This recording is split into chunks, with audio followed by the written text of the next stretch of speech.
متی کی انجیل اور اس کا پہلا باب جو 25 آیات پر مشتمل ہے۔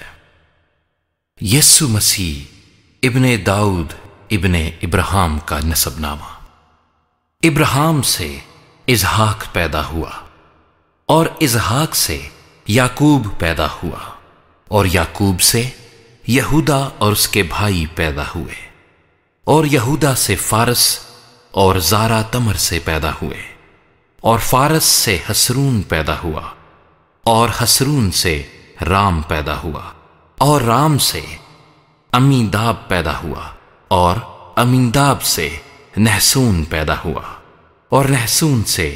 سلمون پیدا ہوا اور سلمون سے بوئز رحب سے پیدا ہوا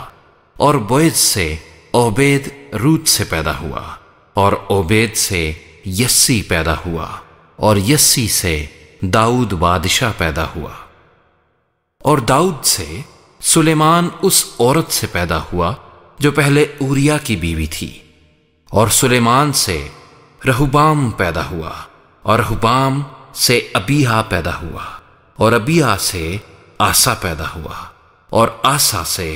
یہوشفت پیدا ہوا اور یہوشفت سے یورام پیدا ہوا اور یورام سے عزیہ پیدا ہوا اور عزیہ سے یوتام پیدا ہوا اور یوتام سے آخز پیدا ہوا اور آخز سے حزقیہ پیدا ہوا اور حزقیہ سے منسی پیدا ہوا اور منسی سے امون پیدا ہوا اور امون سے یوسایہ پیدا ہوا اور گرفتار ہو کر بابل جانے کے زمانے میں یوسایہ سے یکونیہ اور اس کے بھائی پیدا ہوئے اور گرفتار ہو کر بابل جانے کے بعد یکونیہ سے سیالتی ایل پیدا ہوا اور سیالتی ایل سے زربابل پیدا ہوا اور زربابل سے ابیہود پیدا ہوا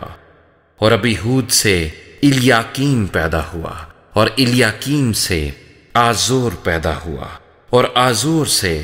صدوق پیدا ہوا اور صدوق سے اخیم پیدا ہوا اور اخیم سے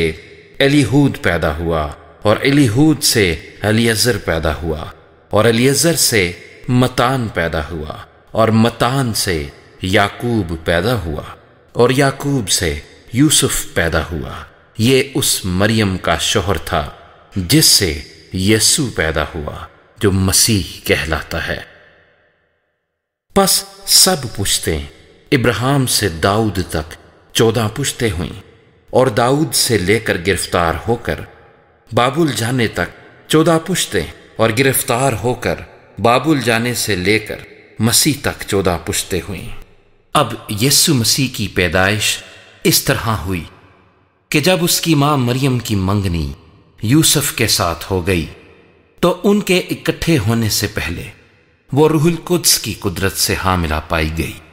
پس اس کے شوہر یوسف نے جو راست باز تھا اور اسے بدنام کرنا نہیں چاہتا تھا اسے چپکے سے چھوڑ دینے کا ارادہ کیا۔ وہ ان باتوں کو سوچ ہی رہا تھا کہ خداوند کے فرشتے نے اسے خواب میں دکھائی دے کر کہا، اے یوسف ابن داؤد، اپنی بیوی مریم کو اپنے ہاں لے آنے سے نہ ڈر، کیونکہ جو اس کے پیٹ میں ہے وہ روح القدس کی قدرت سے ہے۔ اس کے بیٹا ہوگا اور تو اس کا نام یسوع رکھنا، کیونکہ وہی اپنے لوگوں کو ان کے گناہوں سے نجات دے گا۔ یہ سب کچھ اس لیے ہوا کہ جو خداوند نے نبی کی معرفت کہا تھا وہ پورا ہو گئے۔ دیکھو، ایک کنواری حاملہ ہوگی اور بیٹا جنے گی اور اس کا نام ایمانویل رکھیں گے، جس کا ترجمہ ہے خدا ہمارے ساتھ۔ پس یوسف نے نیند سے جاگ کر ویسا ہی کیا جیسا خداوند کے فرشتے نے اسے حکم دیا تھا، اور اپنی بیوی کو اپنے ہاں لے آیا اور اس کو نہ جانا جب تک اس کے بیٹا نہ ہوا، اور اس کا نام یسوع رکھا۔